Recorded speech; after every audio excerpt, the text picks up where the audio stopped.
بسم الله الرحمن الرحيم. بسم الله الرحمن الرحيم. الحمد لله رب العالمين والعاقبة للمتقين والصلاة والسلام على أشرف الخلق والمرسلين وعلى آله وأصحابه وأتباعه أجمعين أما بعد. عزیز طلبہ، آج کتاب الہدایہ جز 40 کا سبق نمبر 99 ہے، اور اس سبق میں ہم انشاءاللہ دو اجناس سے بحث کریں گے۔ جنس نمبر 1 المعاملۃ فی الاخباز، اور جنس نمبر 2 من لا يتحقق بینہم الربا۔ اور کتاب کی عبارت وَيَجُوزُ بَيْعُ الْخُبْزِ سے لے کر لِأَنَّ مَالَهُ صَارَ مَحْظُورًا بِعَقْدِ الْآمَانِ تک ہوگی۔ آتے ہیں سبق کے متعلق اصول کی طرف۔ تو اصل نمبر 1 التعامل والضرورت تؤثران فی الجواز، کہ لوگوں کا تعامل اور ضرورت یہ دونوں جواز میں مؤثر ہے۔ اور اصل نمبر 2 القیاس یترک بالتعامل، کہ قیاس کو لوگوں کے تعامل کی وجہ سے چھوڑا جاتا ہے۔ آتے ہیں سبق کے متعلق فصول کی طرف۔ تو جنس ہے من لا يتحقق بینہم الربا، وہ اشخاص کی جن کے مابین ربا متحقق نہیں ہوتا۔ تو فصل نمبر 1 الربا بین المولا وعبدہ، تو اس میں تفصیل یہ ہے کہ لا يتحقق اذا لم يكن عليه دین محیط فان كان عليه دین محیط تحقق الربا بینہما، کہ اگر غلام پر دین محیط نہیں ہے تو اس صورت میں ربا متحقق ہوگا، اور اگر اس پر دین محیط ہے تو ربا متحقق نہیں ہوگا، اور تفصیل انشاءاللہ عبارت میں آئے گی۔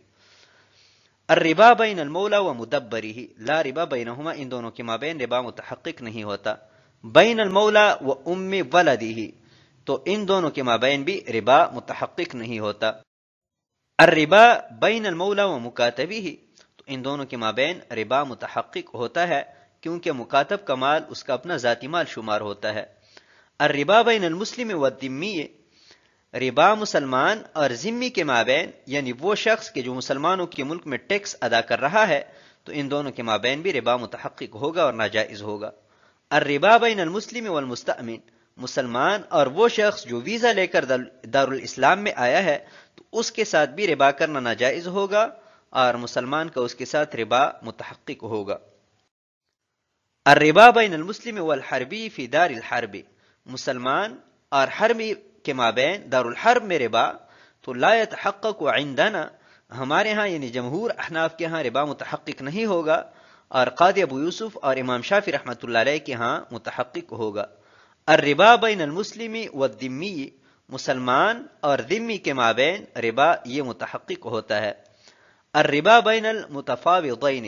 شرکت مفاوضہ جن دو لوگوں کے مابین ہے تو ان دونوں میں ربا متحقق نہیں ہوتا۔ آتے ہیں کتاب کے عبارت کی طرف۔ قال ويجوز بيع الخبز بالحنطة والدقيق متفاضلا لأن الخبز صار عدديا أو موزونا فخرج من أن يكون مكيلا من كل وجه، والحنطة مكيلة. وعن أبي حنيفة رحمه الله تعالى أنه لا خير فيه، والفتوى على الأول، وهذا إذا كان نقدين، فإن كانت الحنطة نسيئة جاز أيضا، وإن كان الخبز نسيئة يجوز عند أبي يوسف رحمه الله تعالى وعليه الفتوى. وكذا السلم في الخبز جائز في الصحيح، ولا خير في استقراضه عددا أو وزنا عند أبي حنيفة رحمه الله تعالى،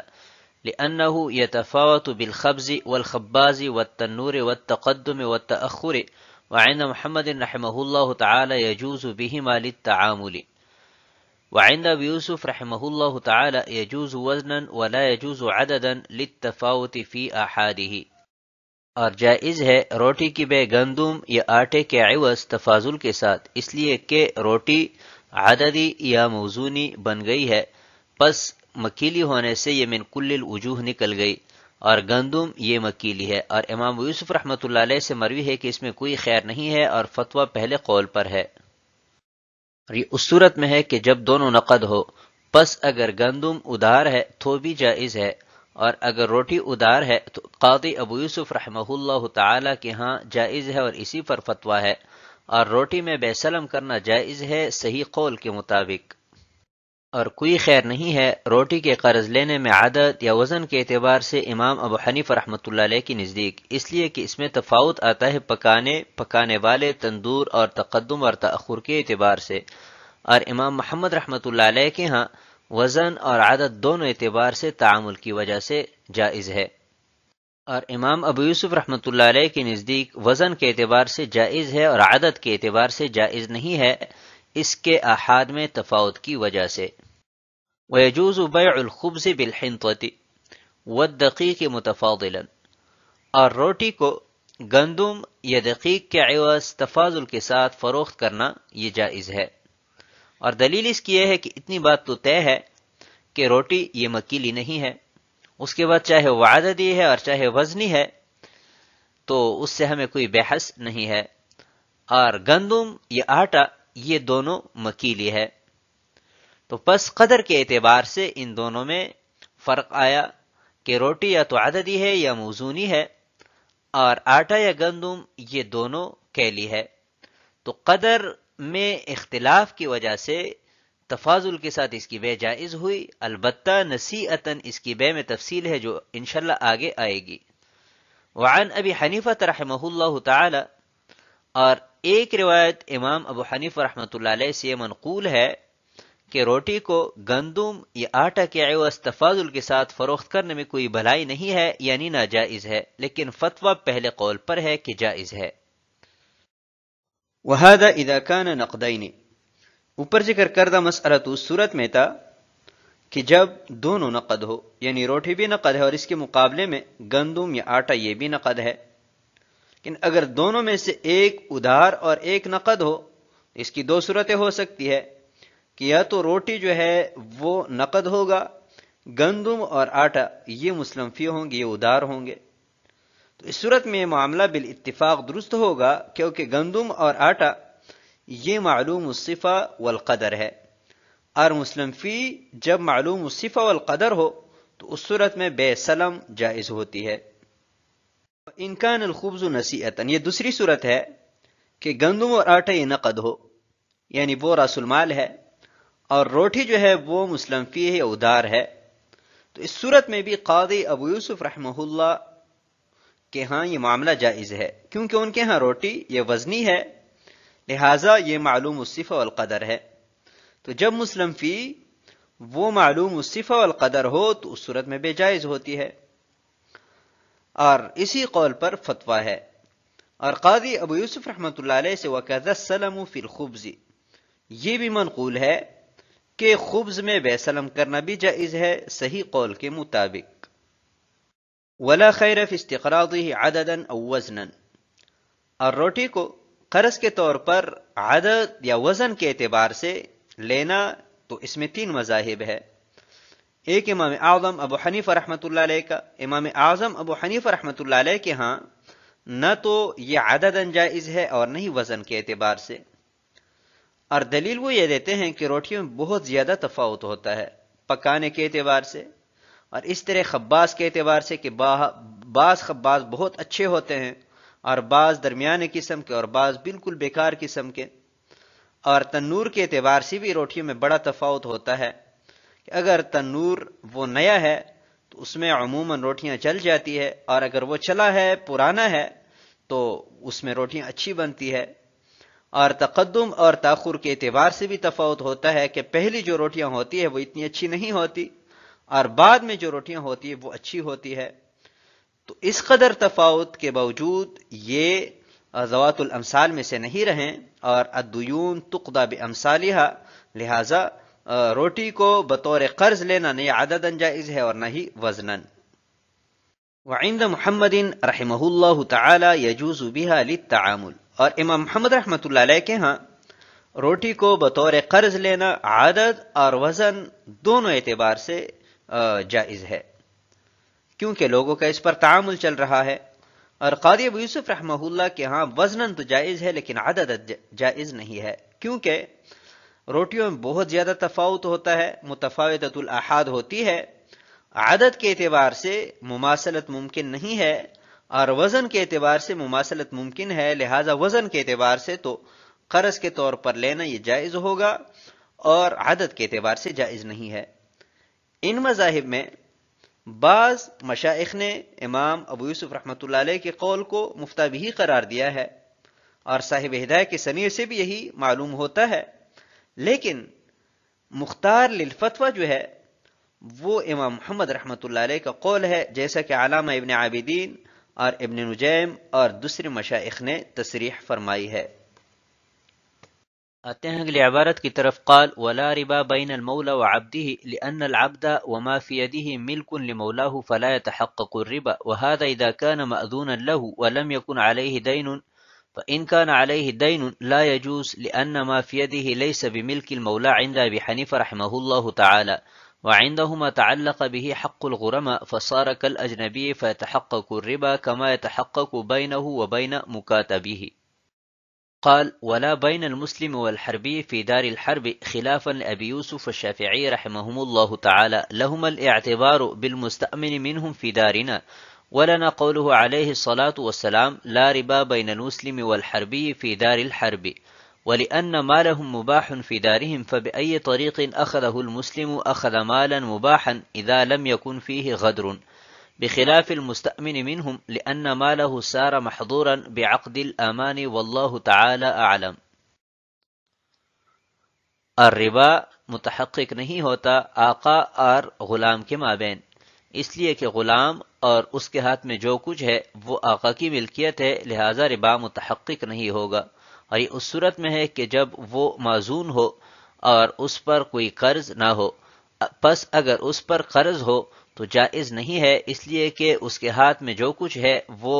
امام ابو حنیفہ رحمۃ اللہ علیہ کی نزدیک آقا کی ملکیت نہیں ہے، اور صاحبین کے ہاں اس کے ساتھ قرض خواہوں کا حق متعلق ہوا، لہٰذا یہ اجنبی کی طرح ہوا، پس ربا متحقق ہوگا، جیسا کہ اس کے اور اس کے مکاتب کے مابین ربا متحقق ہوتا ہے۔ اور مسلمان اور حربی کے مابین دارالحرب میں ربا نہیں ہے، برخلاف قاضی ابو یوسف اور امام شافعی رحمہم اللہ تعالی کے، اور ان دونوں کی دلیل حربیوں میں سے دارالاسلام میں امن لے کر آنے والے پر قیاس ہے، اور ہماری دلیل حضور اکرم صلی اللہ علیہ وسلم کا قول ہے کہ مسلمان اور حربی کے مابین دارالحرب میں کوئی ربا نہیں ہے، اور اس لیے کہ ان کا مال دارالحرب میں مباح ہے، پس مسلمان نے جس طریقے سے بھی لیا ہے ایک مال مباح لیا ہے، بشرط کہ اس میں کوئی غدر نہ ہو، برخلاف مستأمن کے ان میں سے، کیونکہ اس کا مال عقد امان کی وجہ سے ممنوع قرار پایا ہے۔ ولا ربا بین المولا وعبدہ، یہاں سے ان اشخاص کے متعلق بحث ہے کہ جن کے مابین ربا متحقق نہیں ہوتا۔ تو پہلا مسئلہ مولا اور عبد کے مابین ہے۔ اس کی دو صورتیں ہیں کہ عبد جو ہے وہ معزون فی التجارہ ہے لیکن اس پر کوئی دین نہیں ہے، تو اس صورت میں مولا اور عبد کے مابین ربا متحقق نہیں ہوتا۔ مثلا مولا نے اپنے عبد سے 1 من گندم کے عوض 2 من گندم لی، تو اس میں کوئی قباحت نہیں ہے، کیونکہ عبد کا جو مال ہے وہ آقا کی ملکیت ہے اور اپنی ملکیت پر کوئی تفاضل ظاہر نہیں ہوتا، لہذا ربا متحقق نہیں ہوگا۔ فَإِنْ كَانَ عَلَيْهِ دَيْنٌ، یہاں سے دوسری صورت بیان کی جا رہی ہے کہ اگر عبد معزون فی التجارہ ہے اور اس پر اتنا قرض ہے کہ جو اس کے رقبہ کو محیط ہے، تو اس صورت میں آقا اور عبد کے مابین چونکہ اجنبیت ثابت ہو گئی تو اس لیے ربا متحقق ہوگا۔ امام صاحب کے ہاں تو اجنبیت اس لیے ثابت ہوئی کہ یہ آقا کی ملکیت سے نکل گیا، اور صاحبین کے ہاں چونکہ قرض خواہوں کا حق اس کے ساتھ متعلق ہوا تو اس اعتبار سے وہ اجنبی ہے، لہٰذا اس صورت میں بھی تفاضل کے ساتھ بے جائز نہیں ہوگی، وگرنہ ربا متحقق ہوگا۔ کما یتحقق بینہ وبین مکاتبہ، تو جیسے آقا اور اس کے مکاتب کے مابین ربا متحقق ہوتا ہے، کیونکہ مکاتب جو ہے وہ اپنے آقا کے حق میں اجنبی ہے، اس کا مال اپنا ذاتی مال تصور ہوتا ہے اور اس کو اپنی ذات پر تصرف حاصل ہوتا ہے، تو ایسی ہی ہماری اس صورت میں بھی کہ جب اس پر اتنا قرضہ ہے کہ وہ اس کے رقبہ کو محیط ہے، تو یہ بھی چونکہ آقا کے حق میں اجنبی ہے، لہذا ربا متحقق ہوگا۔ ولا بین المسلم والحربی فی دار الحرب، یہاں سے دوسرا مسئلہ ہے کہ مسلمان اور حربی کے مابین ربا کا حکم۔ تو اس کی دو صورتیں ہیں کہ وہ حربی یا تو دارالحرب میں ہوگا یا مستأمن ہوگا، یعنی ویزا لے کر دارالاسلام میں آیا ہوگا۔ اگر ویزا لے کر دارالاسلام میں آیا ہے تو اس صورت میں تو بالاتفاق اس کے ساتھ سود کا معاملہ کرنا یہ جائز نہیں ہے، اور اگر وہ دارالحرب میں ہے تو دارالحرب میں اس کے ساتھ ربا کا معاملہ کرنا جائز ہے کہ ناجائز ہے، تو یہ مسئلہ مختلف ہی ہے۔ جمہور احناف اور قاضی ابو یوسف اور امام شافعی رحمۃ اللہ علیہ کے مابین جمہور احناف کے ہاں یہ جائز ہے، اور قاضی ابو یوسف اور امام شافعی رحمۃ اللہ علیہ کے ہاں یہ ناجائز ہے۔ لہما، یہاں سے صاحب ہدایہ قاضی ابو یوسف اور امام شافعی رحمۃ اللہ علیہ کی دلیل ذکر فرما رہے ہیں کہ وہ قیاس کرتے ہیں حربی کو مستأمن پر، کہ جیسے مستأمن کے ساتھ ربا حرام ہے ایسی حربی کے ساتھ دارالحرب میں بھی حرام ہے۔ اور دوسری دلیل ان حضرات کی عمومات النصوص ہے، کہ جو نصوص ہے وہ مطلقاً ربا کی حرمت پر وارد ہوئی ہے، اس میں حربی، غیر حربی، مستأمن اور مسلمان اس کی تفصیل نہیں ہے۔ اور ہماری جو دلیل ہے، ایک تو حضور اکرم صلی اللہ علیہ وسلم کا قول ہے کہ لا ربا بین المسلم والحربی فی دار الحرب، اور دوسری دلیل عقلی وہ یہ ہے کہ حربی کا مال دار الحرب میں مباح ہے، تو جس طریقے سے بھی مسلمان اس کو حاصل کر لے تو اس نے ایک مباح مال لیا ہے، تو چاہے وہ ربا کے طریق سے ہے اور چاہے کسی دوسرے راستے سے ہے، تو جب تک اس میں کوئی غدر اور دھوکہ نہیں ہے تو یہ جائز ہے۔ بخلاف المستأمن، یہاں سے صاحب ہدایہ قاضی ابو یوسف اور امام شافعی رحمۃ اللہ علیہ کی قیاس کا جواب دے رہے ہیں کہ مستأمن پر قیاس کرنا درست نہیں ہے، کیونکہ اس کا مال تو عقد امان کی وجہ سے معصوم ہوا ہے، برخلاف حربی کے کہ اس کا مال اس کے مالک کے حق میں معصوم نہیں ہے، لہذا یہ قیاس مع الفارق ہے جو کہ ناجائز ہے۔ اس مختلفی مسئلہ میں یعنی الربا بین المسلم والحربی میں مفتاوی قول جو ہے وہ قاضی ابو یوسف رحمہ اللہ تعالی کا ہے کہ مطلقاً ربا حرام ہے، چاہے وہ مسلمان اور حربی کے مابین ہے اور چاہے مسلمان اور مستأمن کے مابین ہے، یہ ناجائز ہے۔ اور لا ربا بین المسلم والحربی یہ حدیث منقطع ہے، لہذا اس باب میں یہ حجت نہیں بن سکتا، اور خصوصاً جو عمومات النصوص قاضی ابو یوسف یا امام شافعی رحمۃ اللہ علیہ کے لیے مستدل ہے تو ان میں تقیید یا جو ہے تخصیص اس روایت سے کرنا جائز نہیں ہے اصول کی نظر میں۔ تو آج کے سبق کو ہم اسی پر ختم کرتے ہیں۔ والسلام علیکم ورحمۃ اللہ وبرکاتہ۔